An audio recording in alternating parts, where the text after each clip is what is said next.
conversation and reminder about the importance of reauthorizing the Older Americans Act, bedrock policy for building capacity across the aging network and in states. When we think about building common ground in today's political environment, investing in the capacity and leaderships of states is absolutely critical. And that's why I am thrilled to introduce, and you can step off, but don't leave, because we need you, and we need your voices. But it's that importance of investing in states and elevating state leadership is why I'm so pleased to welcome our keynote speaker, closing remarks, Governor Michelle Lujan Grisham, New Mexico's 32nd governor and the first Latina Democrat elected governor in U.S. history.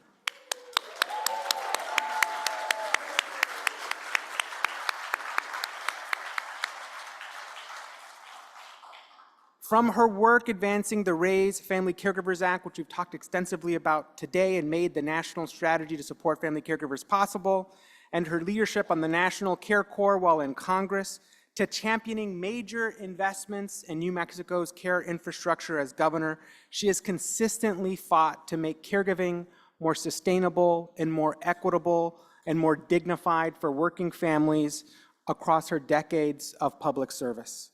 Governor Grisham's commitment to translating her family's lived experience into action is creating a brighter future for family caregivers across this nation. So it's my great honor to welcome Governor Michelle Lujan Grisham to the stage.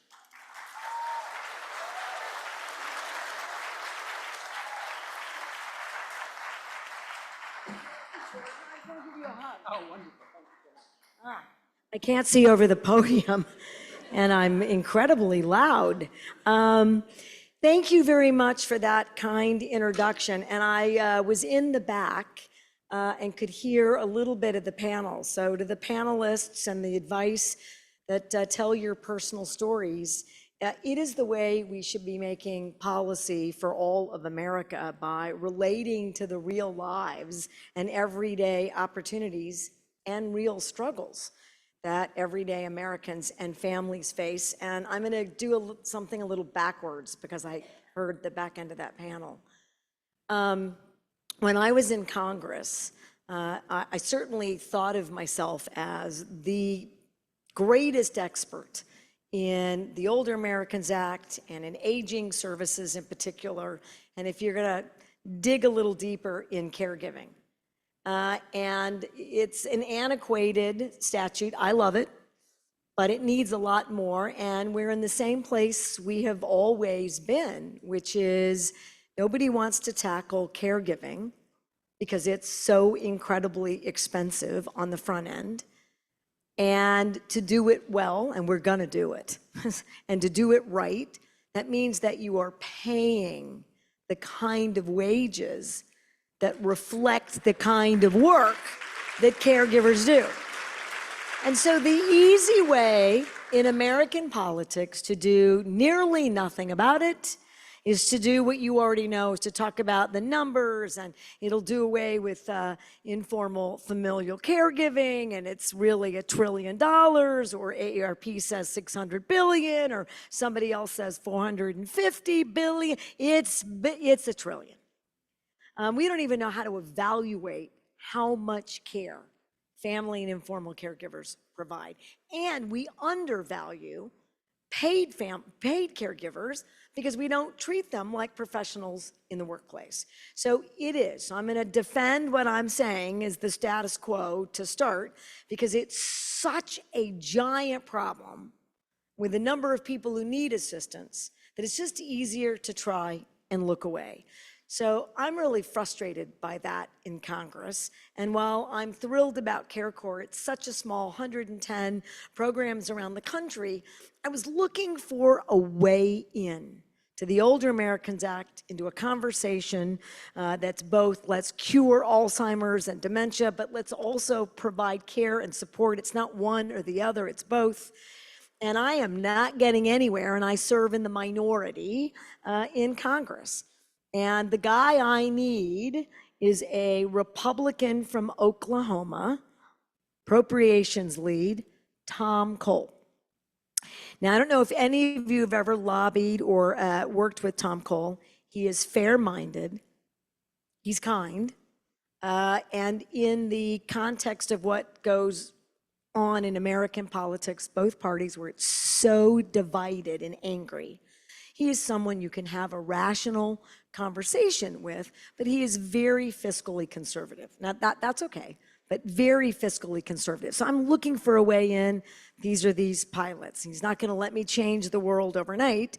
I also know that he has told his story about caring for his mom with Alzheimer's. And in a state as rural as Oklahoma, challenging. And given that he reflects, is a member of, and understands challenges in rural areas and sovereign nations, my sense is this is really going to resonate with him. And I actually had a lot of trouble not getting him to agree with any of the issues, the numbers, the dignity, the humanity, that would actually be an economic driver, all the things you know, all the things that you were armed with. But he was just so terrified about the money and about changing the status quo and opening the door to these investments that I did what I do best and what I'm going to tell you to do tomorrow, because making it familiar works. In addition to loving his mother and worrying about Alzheimer's and her own dignity, he also loves cigars and whiskey. And I showed up every morning with a burrito or a Danish, a cigar, and a fistful of alcohol, because there are no rules in Congress about when you can drink, how often you can drink, and so I'm all in. And that sounds a bit silly, and I am certainly not suggesting that you guys go tomorrow after a bender all night long and bring your own miniatures and cigars, except to remind you again, your stories matter. Make it as personal as you can. We are all human. He just wanted me to stop talking about the numbers and stop talking about the problem. And he might have been a little uncomfortable in a space talking about his own family, because in the end, I have no doubt in my mind, he worried about her. He was here, she is there. He was worried that the next time he got on a plane and he went to go see her, she might not remember his name. And the next time she may not recognize him at all. These are huge burdens that we all live with every single day. And to create space for him to not have to worry about it so much was very useful. So when you tell your stories, there is hope and love in all of our stories. And that is exactly where I come from. And I didn't know it until I knew it. So I grew up in a household with a disabled sister. My mom, I don't think was really gonna work. That's in the environment where she, didn't have to. My dad was a dentist. And, people were kind of skeptical about that. You got 3 kids, stay home and raise your kids. And she was proud and happy to do that. Except that 3rd kid, my sister Kimberly, was diagnosed with a brain tumor when she was 2, uninsurable when she was 3, and she really, by all accounts, in the 60s, should not have made it. It's a malignant tumor. And we just happened to be in Boston, one of the finest children's hospitals and researchers, not just in America, but around the globe. And they said, what no parent ever wants to hear, she cannot live. She will not make it. This is a malignant brain tumor. It's inoperable. And what we can do is have her in the hospital and make sure she's comfortable.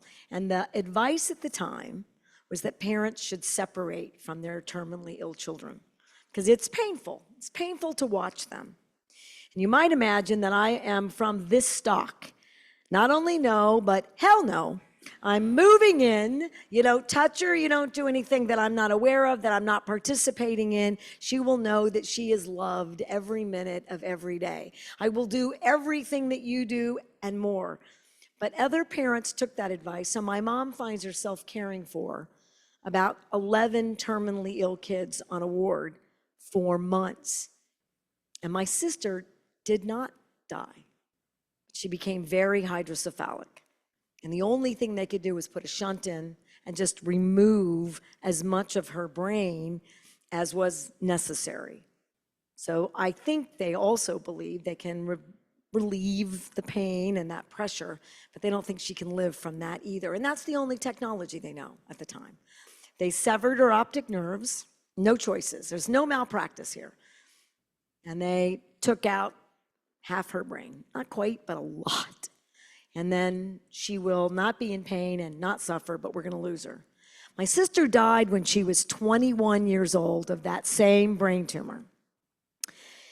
The lesson I didn't know at the time is that love and really good caregiving and navigating all the stuff, it's not just about the activities of daily living, which is something else people do not understand about the work that you do and the work we're trying to get Americans and policymakers to see. It's the doctor's appointment. It's translating all the information. It's the medications and the drugs and the insurance claims. My God, you need to be a forensic accountant to manage just who still owes you money. And what most people do is what you know, you just pay it because you're so exhausted. I can't figure out and I can't fight that insurance company that owes me money not one more second. I just can't do it. So I grew up in a household where that was going on in real time every day, but I didn't quite notice it. Here's what I got. I saw love and incredible humor. You got to have a big sense of humor and have all that going on every day in your house. My parents, I grew up in a house that was a combination of Gilligan's Island, I Love Lucy, and the Pink Panther every day. Every day. And so I didn't notice this burden. Here's when I noticed it. When I turned 21. I'm the oldest. I'm 4 years older. And my parents sat me down and said, we will not live forever. And who's going to take care of Kimberly? And the pain in my parents' faces to tell me, because this is what they were trying to tell me, is this burden will belong to you. Now, I didn't hear burden. I heard, fantastic. I get to live with Kimmy. We're good. But I'm not quite aware because who did all that work? My mother did. Now, my dad was great, but my mother did all the work. And she also did it for everybody else's family because she became an expert. She came to Congress, she testified, she fought, she cried, she yelled, she was furious. And my sister lived nearly 20 years and had the highest possible quality of life. And my mother changed whole institutions of care, from institutional care, adult daycare, pediatric care, caregiving, you name it, special education, daycare, all of it. And I just took it all for granted until I realized I have to stand in the shoes of giants. Now, my sister died, as I told you, so I never really did that. But that genetic predisposition doesn't get off. And I have been a caregiver in a multitude of ways. I have done it informally for strangers who at the time in the 90s couldn't get hospice unless somebody lived with you. Now, we had a lot of widows and widowers without kids, or sometimes they were estranged from their families, or sometimes they just don't want their sons providing that care even if they want to. So I moved in with total strangers as the director of aging. I don't recommend that when you work for a governor, so you guys don't do that to me. I just moved in and I became the in-home caregiver when hospice was gone. Huge liability, but was not going to let anyone that I could make a difference for have to go to a nursing home when they just needed support to stay at home. I became a caregiver for aunts and uncles, for my in-laws, for my parents. And at the end, I became nearly the sole caregiver for my mom, including while I was in Congress. And I moved her in with me, destitute, cognitive impairment, incredible chronic issues and diseases, and the loss of my sister and her husband were just a bridge too far. And I couldn't get her to even engage in the kinds of things that keep you more independent. So now I've got a non-ambulatory, cranky, depressed mom who also likes whiskey, mostly vodka. And she lives with me. And I got to navigate someone there when I'm at work. So what's the next part about caregiving? You got to have a break. Nobody can do it 24/7, although we do. But I actually am on a plane. Nobody shows up. I'm on a plane and I land to find out my mother's completely alone and she's not ambulatory, right? This is a problem. So it's all the stuff that we know. These burdens are tremendous. It didn't change how I feel about my mom. Love her. I lost her, and I miss her. And I miss my dad, and I miss my in-laws. But once a caregiver, always a caregiver. I have also gone undercover in nursing homes to expose bad care. I show up late at night when there's no hospital techs in hospitals, and my team will tell you I raise hell. During COVID, I made really tough decisions. Maybe this part of the group gets it, understands it, and this part doesn't. Nobody had a playbook, 2020 hindsight, but we closed all of our long-term care facilities. I saw my mom in the same way most Americans saw their loved ones if you were getting some caregiving support. And just because you're getting that care does not mean that they're getting all the care that they need. I'm still the caregiver. I'm still making the decisions about medications, financing, roommates, clothing, extracurricular activities, socialization, and making sure that the baseline level of care she's getting. And it's a full-time plus job, just that. Just navigating, calling, checking in, and now I can only see her through a window. The most horrifying part of that is my mom wasn't doing well. And I got a call that I should rush right over, and I rushed right over, and I'm looking at her through a window, and I see an emaciated mom with no clothes on, laying on a top sheet, very sick. And she's yelling at me, "I'll be fine." I'm fine. And she's not fine. And another resident ran into her room and said, "We're all gonna die here." And she was not wrong. And so we had to put that into receivership. I refused to leave and tell all the ambulances, all the police. But that's not a really calm environment for people who are needing care and have cognitive impairments, but it's hard. So I have lived through every horrific aspect and every kindness by a stranger, by a paid caregiver.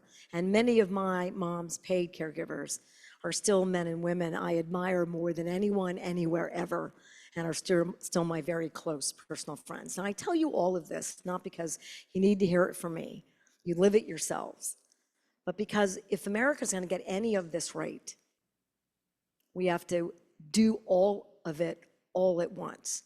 And it takes courage. There is no group of Americans that have more courage than a caregiver. Because this emotional, we can't say no. We have to always be on. We watch the people that we love have a little less to give back every minute of the day. We watch that journey and we participated in ways that are unimaginable for people who don't do it. And yet millions of us are doing it with little or no support. Last two things, all the stuff you know.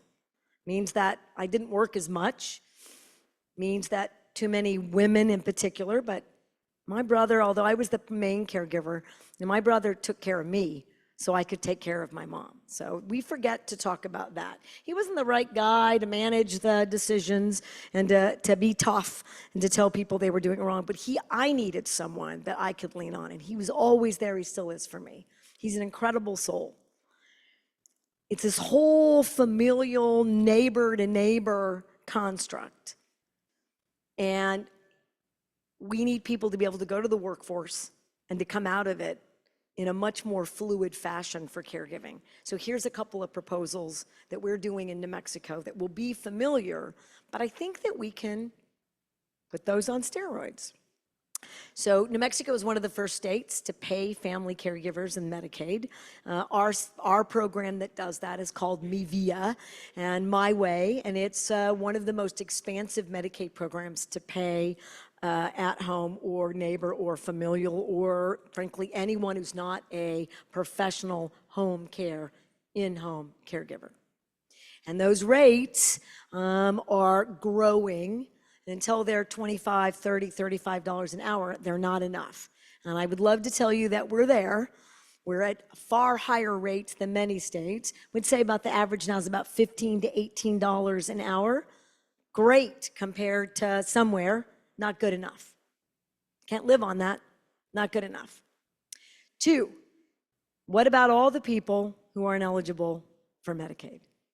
All right? Well, we're going to do it with state money, and we call it New Mexicare. That means that we have a tiny pilot, just under 10 million, and I want it to have hundreds of millions with recurring funds. So we know that this program will be there for a lifetime and a lifeline. That means it pays families in rural America. This is the only way we're going to get this right. Because then we are actually discriminating. Because your only option is to move your loved one when you can't do it anymore, you can't finance it anymore, it's just too hard, there are no ancillary services, there are no doctors. We're going to move your loved one 120 miles away, and you can't see them. And we also know that you need to also be there. It's not as if additional care doesn't require your presence. Frankly, I would tell you, you have to go every single day. In today's environment for long-term care, if it's facility-based, you better go every single day. And that's not something I feel good about in my state. I'm angry about it. We do all kinds of undercover stuff there too, and we're still angry about it, but it's that way in all of America. For every population, whether it's a board and care, whether it's a more independent living environment, whether it's ably different adults, children without parents, grandparents raising, whoever it is, if you're in rural America, you don't have any of the other stuff. So I want to pay your neighbors, I want to pay your family to get to stay in the family house and to make sure that they have the same supports as anyone in New Mexico does with Medicaid. Last, we are now requiring our insurance companies to add value in this caregiving space. Training, transportation, real money, food support, all of it. And I'd like them to do, frankly, a hell of a lot more.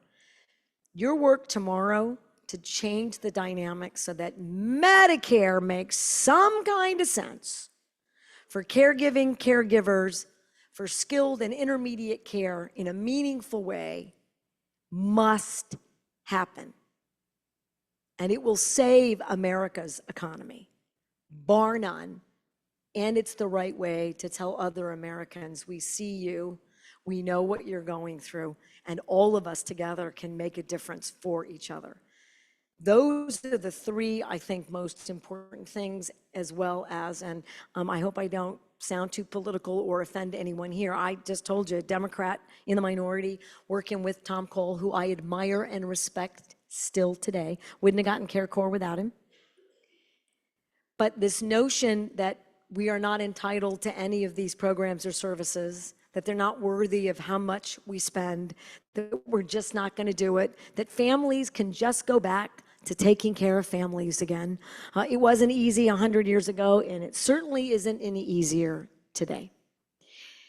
We have to make the case it's good for the economy. It's good to bring America back together, and it will bring dignity primarily to men and women, primarily then women of color. And if we want America to be fairer again, and kinder again, and dignified again, and respectful again, treat women and men who are doing caregiving fairly, and you will see a sea change in this country. And then last thing. We have an interesting experiment in New Mexico that is a game changer.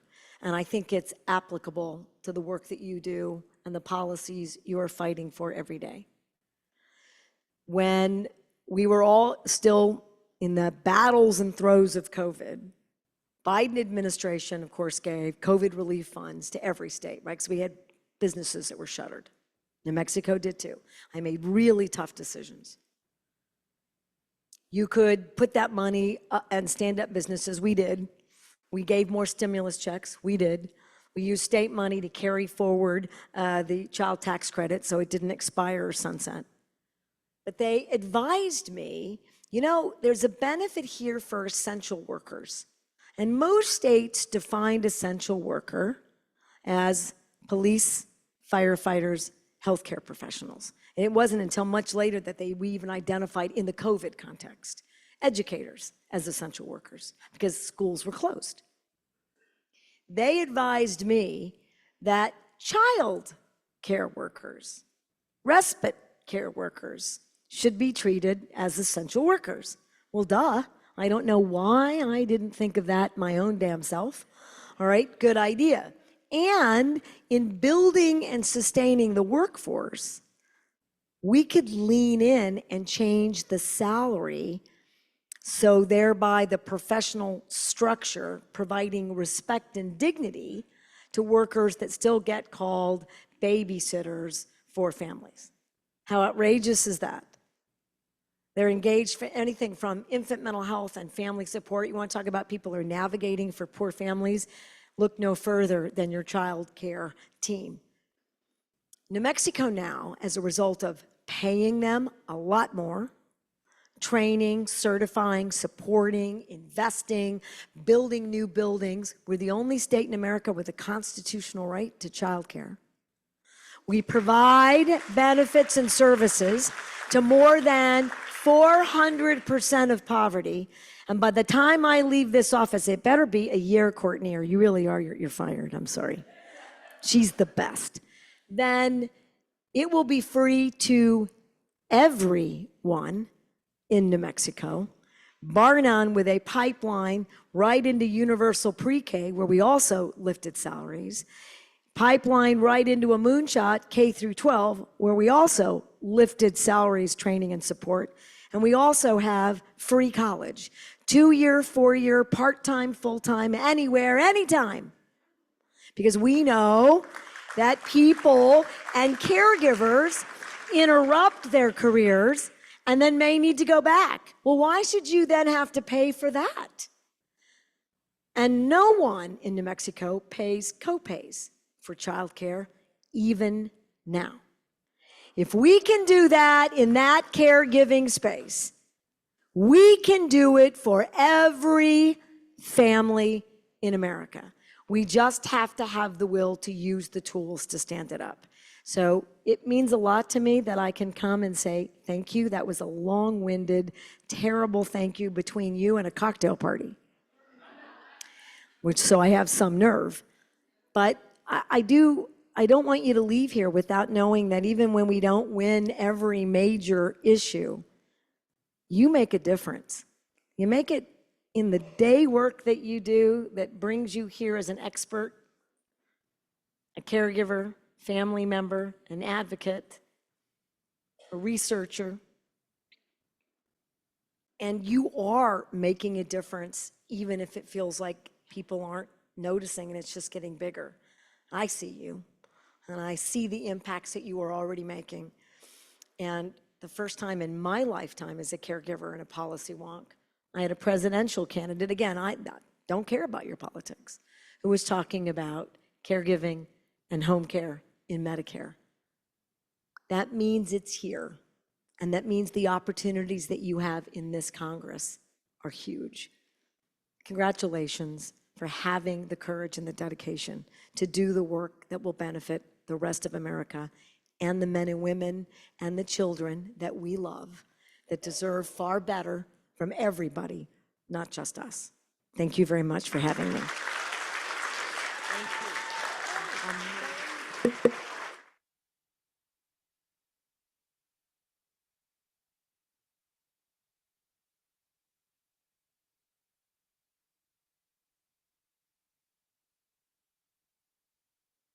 Love Courtney, so we agree on that.